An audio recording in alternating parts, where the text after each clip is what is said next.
افغانستان کې له اقتصادي ستونزو او بشري ستونزو ورخوا د کډوالو ستونزه بل هغه لوی ناورین دی چې افغانانو سره له 2014 کال راهیسې مخ دي. په دغه ناورین کې نه یوازې په کور دننه 4 میلیونه افغانان بې ځایه شوي او بې کوره شوي، بلکې ګاونډیو او اروپایي هېوادونو ته هم تر 2 میلیونه کډوال تللي دي. خو دا کډوالي له ستونزو خالي نه وه. عین لسګونه افغانان چې ډېری ځوانانو په دې لارو قرباني شوي او مړه شوي دي. د افغانانو د ستونزې د حل لپاره نه یوازې د ملګرو ملتونو د کډوالۍ اړوند ادارې کار کوي، بلکې د ناروې کډوالو شورا بل هغه اداره ده چې د دې ستونزو ټټر یې وهلی. د دې شورا عمومي مشر دا ځل کابل ته راغلی او کابل کې له افغان چارواکو سره خبرې کړې دي. دا چې د په څه خبرې کړې دي، د لیدنو اجنډا او موضوعات یې څه وو، او په افغانستان کې د بې قانونه کډوالۍ لپاره دوی کوم ګامونه اخیستي دي، په اړه یې په دې مرکه کې خبرې کوو. زه نجیب لالزو یم او د مرکې مېلمه مې د ناروې کډوالو شورا عمومي مشر اغلی ایان اېګلنډ دی. Mr. Eggland, thank you so much and welcome to Afghanistan. Thank you. It's good to be back. This is my third visit to Afghanistan since the takeover of Kabul nearly 2 years ago. You're always welcome. Thank you. You were here the last time some 4 months ago, and I remember you said that I'm leaving Afghanistan. تاسو تیر ځل 4 میاشتې مخکې کابل ته راغلی وئ او هغه مهال مو ویلي وو چې له ناهیلۍ سره له افغانستان بیرته ځئ. آیا دا ځل کومه هیله درکړل شوې؟ Well, yes, I'm perhaps more hopeful now than I was in January. Of course, in January, we felt we were not helped by the government. We had stayed on here to deliver هو services and aid. د تیر په څیر دا ځل هیلې ډېرې دي ځکه موږ احساس کاوه چې افغان حکومت له موږ سره مرسته نه کوي. موږ له ناټو سره له افغانستان څخه بهر نه سو بلکې پاتې سو او خپلو فعالیتونو ته مو ادامه ورکړه. Out of the blue told that our female workers could not work anymore. There was no warning. There was no one said we did anything wrong, and still there was a ban on our female work. خو موږ ته له کوم مخکې خبرداري پرته وویل شول چې له دې وروسته ښځینه کارکوونکي کار نشي کولی او د نجونو پر منځنیو ښوونځیو او لیسو هم بندیز لګېدلی. I'm also meeting Taliban leaders in Kabul, and there is now first a indication that the guidelines that will enable female work and female education will come very soon.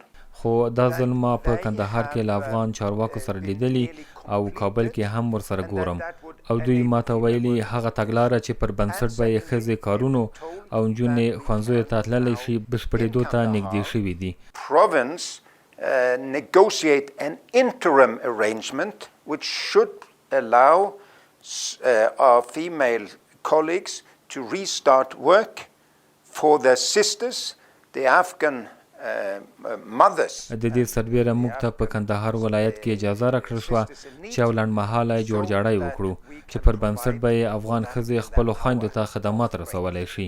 Okay, so I can see that your disappointment was because of the ban on female workers specifically. نو ستاسې هغه ناهیلي ستاسو د ښځینه کارکوونکو په اړه وه. What about the situation of people, specifically the beneficiaries of your council in Afghanistan? How has their د عامو او د بشري مرستو اړمنو افغانانو په ژوند کې ستاسو په نظر څه بدلون راغلی؟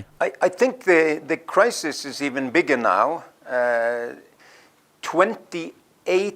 more than 28 million Afghans need humanitarian assistance. زما په اند ناورین اوس له تیر هم پراخ شوی دی او شننې ښیي چې اوس د افغانستان 28 میلیونه خلک بشري مرستو ته اړتیا لري.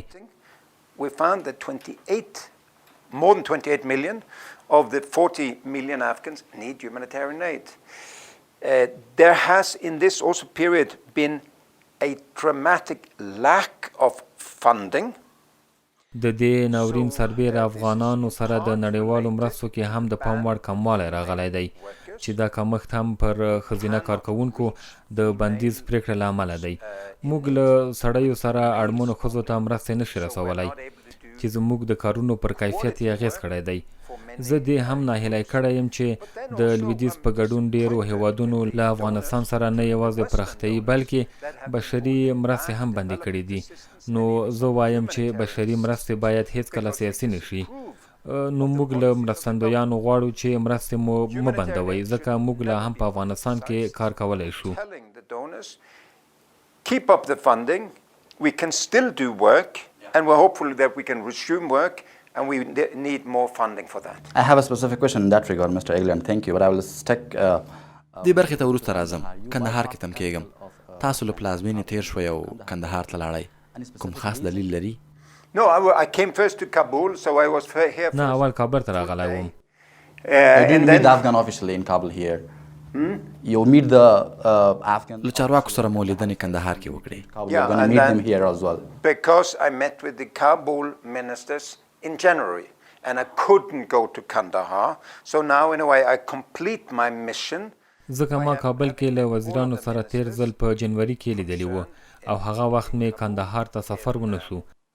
In January, then going to Kandahar because they. تیر ځل مې کابل کې له ټولو اړوندو وزیرانو سره لیدلی و خو کندهار ته ځکه لاړم ځکه ټولې لویې پریکړې د امیرالمؤمنین لخوا کیږي نو هلته لاړم تر څو له هغو کسانو سره لیدنې وکړم چې وکولی شي تغییر رامنځته کړي او هغه تګلاره وروستی کړي چې پر بنسټ یې موږ ښځینه کارکوونکي بیرته کارونو ته راګرځولی شو. زه کابل کې د اقتصاد له وزیر سره هم ګورم تر څو د خپلو کارونو د بیا پیل په اړه ورسره خبرې وکړم. You also have a country director here in Afghanistan, but you are the general director of the NRC, and that is very. تاسو دلته د افغانستان لپاره یو استازی هم لرئ خو تاسو د ناروې د کډوالو شورا عمومي مشر په توګه په خپل افغانستان ته راغلی. آیا کوم خاص یا مثبت پیغام مو راوړی؟ Have you brought a specific positive message, something positive? Yeah, the positive message is we're not forgetting Afghanistan. It's 3 visits in less than 2 years. I haven't done that. Well, I've done it in one other place on earth, and that's Ukraine. And you know, that is a big war in Europe. It's close to us. We have a big operation there. هو مثبت پیغام دا دی چې موږ لا هم پاتې یو او کار کوو. ما له اوکراین پرته د نړۍ هیڅ هېواد ته په 2 کلونو کې 3 ځلې سفر نه دی کړی. افغانستان هغه هېواد دی چې ما ورته خپل ډیر وخت ځانګړی کړی ځکه موږ احساس کوو چې موږ دلته یو مسؤلیت لرو. For many years, trying to provide assistance, the development actors, the diplomats, the soldiers left. It's only us humanitarians who stayed. زما هیواد ناروې په ګډون ډېر اروپایي هیوادونه دلته و خو د هغوی عسکر او ډیپلوماتان لاړل خو موږ لا هم پاتې یو او اړمنو ته مرستې رسوو. نو موږ پاتې یو مرستې رسوو او هڅه کوو چې خپل فعالیتونه لا پراخ او زیات کړو. To the government here is help us, help your people. You need to do more to help us help your people. As I'm also telling Washington, Berlin, Brussels, Oslo, Stockholm. نو له افغان حکومت غواړم چې له موږ سره مرستې وکړي تر څو موږ له خلکو سره مرستې وکړو. ما په واشنګټن، برلین، بروکسل او اسلو کې هم دا غږ پورته کړی چې له موږ سره خپلې مرستې مه کموئ ځکه تاسو دلته 20 کاله پانګونه وکړه او اوس دا مناسبه نه ده چې ووایئ اوس زموږ پام اوکراین ته دی. Apart from the lack in decrease in the foreign aid to Afghanistan following the 2021 political transition in Afghanistan, د 2021 کال تحول را وروسته افغانستان سره د بهرنیانو مرستو کمښت سربېره دا مرستې هغه وخت لا ډېرې کمې شوې چې دلته د نجونو پر ښوونځیو د ښځو پر کار بندیز ولګېد او هیوادونو پر افغانستان نور بندیزونه ولګول. The government in Afghanistan said that these are all internal affairs and countries should not interfere.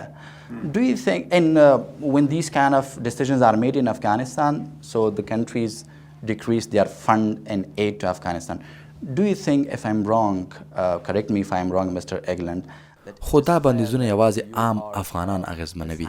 فکر کوئ چې دا پریکړې مناسبې دي؟ or decreasing your aid to Afghanistan, finally these are the common people, not the government, who is suffering and who is bearing the brunt of this humanitarian crisis. But I agree. To politicize humanitarian aid is wrong. It is wrong to politicize it by saying we the government have an interpretation of Islam that no other place on earth has. There is no place on earth, none of the 20 Islamic countries where we work, where we've been told females must stop work. never happened before. It's a peculiar thing here. Same thing for education. زه بیا هم وایم چې د بشري مرستو سیاسي کول ناسم کار دی. د اسلام هغه تعریف چې په افغانستان کې موږ د نړۍ په هیڅ اسلامي هیواد کې نه دی لیدلی، په هیڅ اسلامي هیواد کې موږ ته نه دی ویل شوي چې ښځې کارونو ته نشي تللی. Aid should be given according to needs and needs alone, and the needs are exploding here. There are millions of children, breastfeeding mothers, who are starving now in Afghanistan. You don't see it here in نو زه وایم چې د مرستې کمول سیاسي کول دي او دا مناسبه نه ده. مرستې باید اړتیا ته په کتو وویشل شي او دلته اړتیاوې ورځ تر بلې ډېرېږي. دلته لا هم میلیونونه ماشومان او تي ورکوونکي میندې دي چې له سختې لوږې مري. نو موږ مرستې نه دي سیاسي کړي، بلکې موږ د مرستو له ویش منع شوي یو. We cannot reach the mothers of Afghanistan directly. We cannot reach a widow. How can we go to a widow with a male-only team? که دوی موږ ته وایي چې ښځې کار نشي کولی، نو موږ اړمنو میندو او هغو کونډو ته نشو رسېدلی چې هیڅ نارینه یې په کور کې نشته. دا د افغانانو دود خلاف کار دی. نو موږ مرستې نه دي بندي کړي، بلکې د چارواکو لخوا مو مخنیوی شوی دی. بیرته راګرځو، موږ سره پاتې شئ.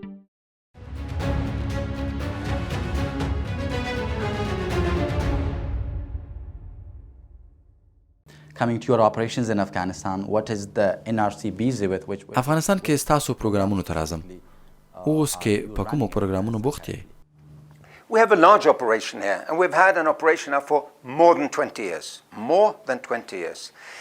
We were in 20 provinces by December of last year.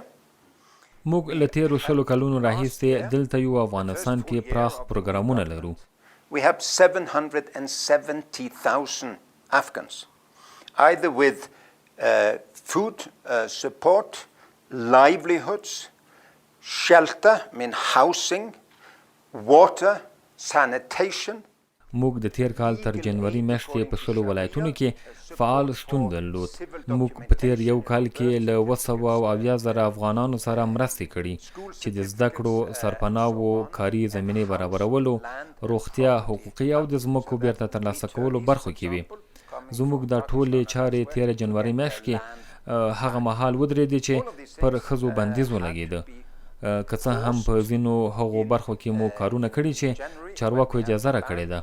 Little by little we've been able to start work again when we have exemptions from authorities to start work in some areas and in some sectors. I know the NRC is a big organization and it is not only focusing on crises like Afghanistan. د ناروې کډوالو شورا یوه ستره شورا ده او پوهیږم چې افغانستان کې تمرکز یوازې په افغانستان کې پر میشتو افغانانو نه دی، بلکې له پولې وراخوا د میشتو افغانانو ستونزې هم حلوي. د سیمې هیوادونو کې چې میشت افغانان ستونزې لري، تاسو ورته رسیدګي کړې؟ We are helping in Iran tens of thousands of Afghans and we've been there now for many years. خو موږ په ایران کې له لسګونه زره افغان کډوالو سره مرستې کړي او له کلونو راهیسې هلته فعالیت کوو او پاکستان کې مو هم ورته کارونه کول، خو یاد هیواد موږ ته د کار جواز نوی نه کړ. Our permit some years back when I'm negotiating to restart work also in Pakistan. So we're working across the Islamic. موږ له پاکستان سره په خبرو بوخت یو ترڅو هلته بیرته د کار اجازه ترلاسه کړو. نو موږ په ګڼو اسلامي هیوادونو کې فعالیت کوو. تاسو به خبر یاست چې موږ اوس سودان کې د ناورین په کمولو بوخت یو. سومالیا، سوریا، یمن او نورو ګڼو اسلامي هیوادونو کې فعال حضور لرو. نو د ناروې کډوالو شورا اوس پاکستان کې د کار اجازه نه لري؟ At the moment we're not working in Pakistan because we did not have the permit. There was a lot of Western organizations. شپږ اووه کلونو مخکې ګڼو لویدیځو سازمانونو ته وویل شول چې هیواد پرېږدي.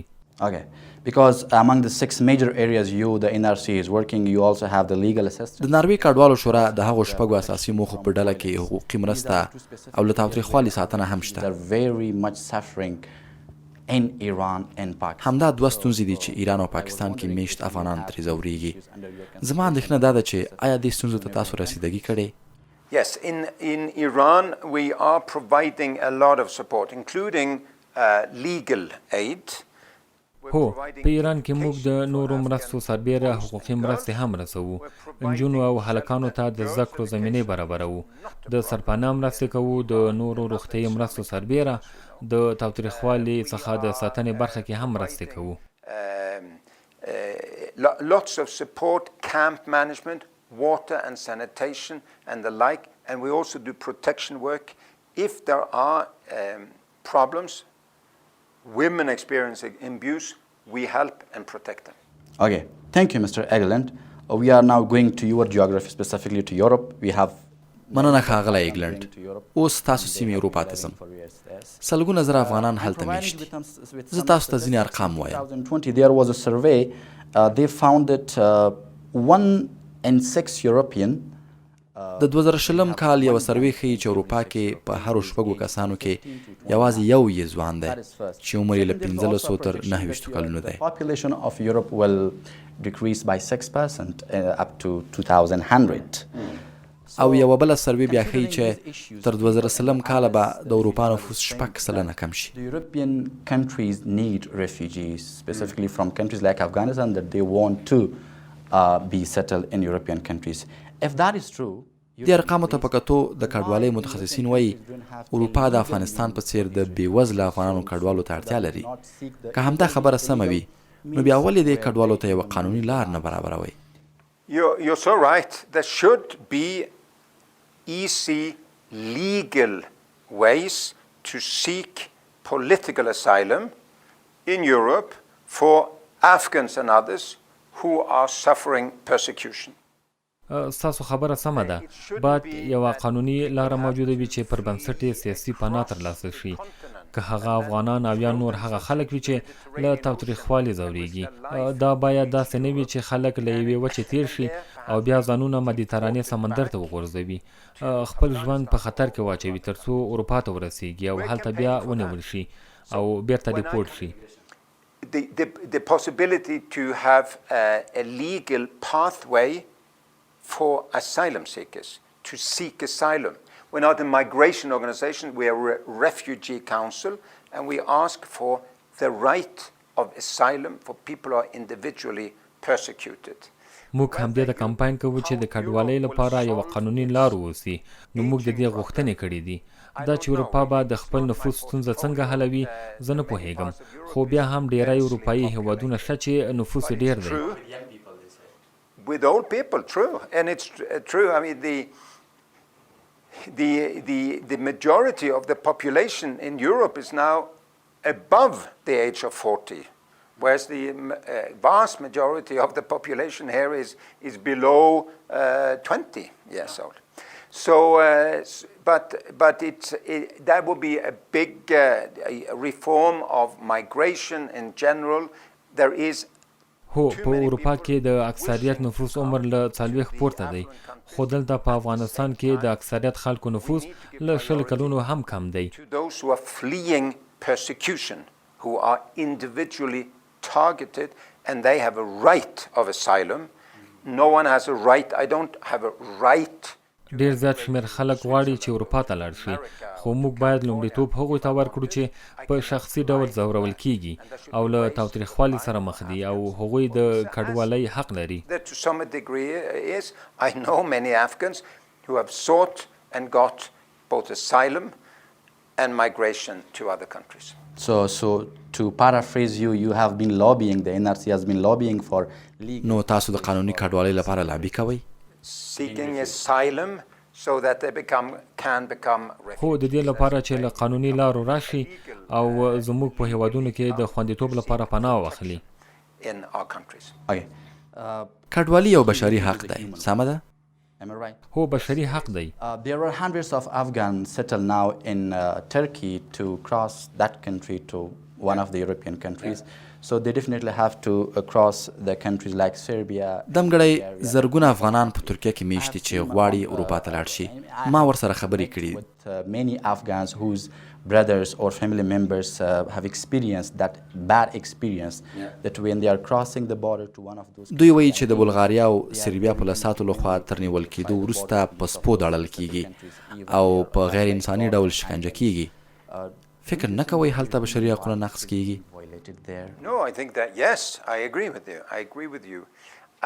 I feel ashamed as a European that Afghans, Syrians, Lebanese, Somalis, Eritreans, Libyans cannot get to هو Europe. زه تاسو سره همغږی یم.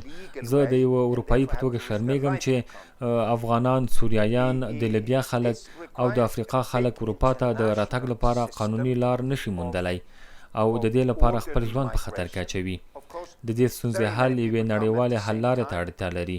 په اوس وخت کې ډېر زیات شمېر خلک غواړي اروپا ته راشي او د پولو اروپایي هیوادونو فکر کوي چې نورو کډوالو ته ځای نشي ورکولی، ځکه بیا دوی د سپیو د اړلو، پولیسو، ازغن سیمونو او نورو سختو اقداماتو ته مخه کوي چې موږ یې خلاف یو.